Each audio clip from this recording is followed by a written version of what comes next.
இயேசு கிறிஸ்து நாமத்தின் அன்பின் வாழ்த்துக்களை தெரிவித்துக் கொள்கிறேன். தெரிந்து கொண்ட சங்கீதங்களின் புஸ்தகம் 12ஆம் அதிகாரத்திலிருந்து ஒரு சில வசனத்தை தியானிப்போம். ரட்சியும் கர்த்தாவே, பக்தி உள்ளவன் அச்சு போகிறான்.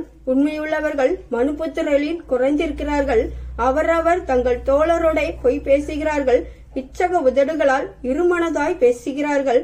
ஏழைகள் பாழாக்கப்பட்டது நிமித்தமும் எளியவர்கள் விடும் பெருமூச்சு நிமித்தமும் நான் இப்பொழுது எழுந்து அவன் மேல் சீறுகிறவர்களுக்கு அவனை காத்து சுகமாய் இறக்க பண்ணுவேன் என்று கர்த்தர் சொல்லுகிறார். கிறிஸ்துக்கள் அன்பானவர்களே, இங்க பார்க்கிறோம், பக்தி உள்ளவன் அச்சு போகிறான், உண்மையுள்ளவன் மனுபுத்திரரில் குறைந்திருக்கிறார்கள். நம்முடைய வாழ்க்கையில எப்படிப்பட்ட சூழ்நிலை இருக்கிறோம்? தேவன் மீது நம்ம பக்தியுள்ள ஜனமாய் காணப்படுறோமா? அடுத்து பாக்குறோம், தோழருடைய ஒவ்வொருத்தருடையும் பொய் பேசி தெரிகிறார்கள் சொல்லி நம்ம எப்படிப்பட்ட சூழ்நிலை நம்ம காணப்படுறோம்? ஒவ்வொரு நிமிஷத்திலயும் நம்ம பொய் பேசி மாத்தி இருமனதாய் பேசுகிறவர்களாய் செயல்படுகிறோமா? ஒவ்வொரு காரியத்திலும் நம்ம உண்மை உள்ளவர்களாய் செயல்படும் போது தேவன் நம்ம மேலும் பிரியமாய் இருப்பார். பாக்குறோம், ஏழைகளை பாழாக்கப்பட்டு பெருமூச்சு நிமித்தம் அவர்களுடைய கூக்குரலை கேட்கிற தேவனாய் செயல்படுகிறார். உங்களுடைய வாழ்க்கையிலும் கூட இந்த காரியம் நடக்கல, இந்த காரியம் செயல்பட முடியல அப்படின்னு சொல்லி சில காரியங்களிலிருந்து நம்ம அங்கலாய்த்து பாரங்களோடு செயல்படும் போது கூட நம்மகிட்ட இருக்கிற பெருமூச்சு நிமித்தமாக தேவன் நம்மளுக்கு ஒரு சுகமான பாதையை உண்டாக்க வல்லவர். உங்களுடைய வாழ்க்கையிலும் தேவன் செயல்படுவார்.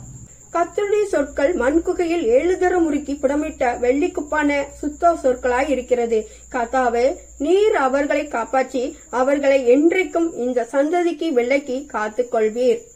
பார்க்கிறோம், கர்த்தருடைய சொற்கள் மண்குகையில் 7 தரம் முறுக்கி புடமிட்ட வெள்ளிக்குப்பான சுத்த சொற்களாய் இருக்கிறது.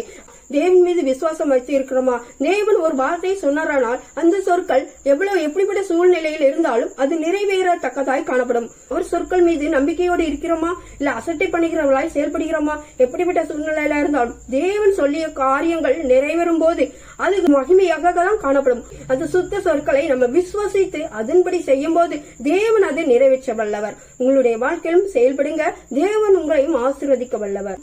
ஒவ்வொருத்தரும் முக்கென்று பக்தியுள்ள ஜனங்களாய் வைராக்கியமாய் எழும்பத்தக்க உம்முடைய சொற்களை விசுவாசித்து அதன்படி செய்ய கிருபை செய்வீராக ஜெபிக்கிறேன். இயேசுவின் மூலம் ஜெபிக்கிறோம் நல்ல பிதாவே, ஆமென்.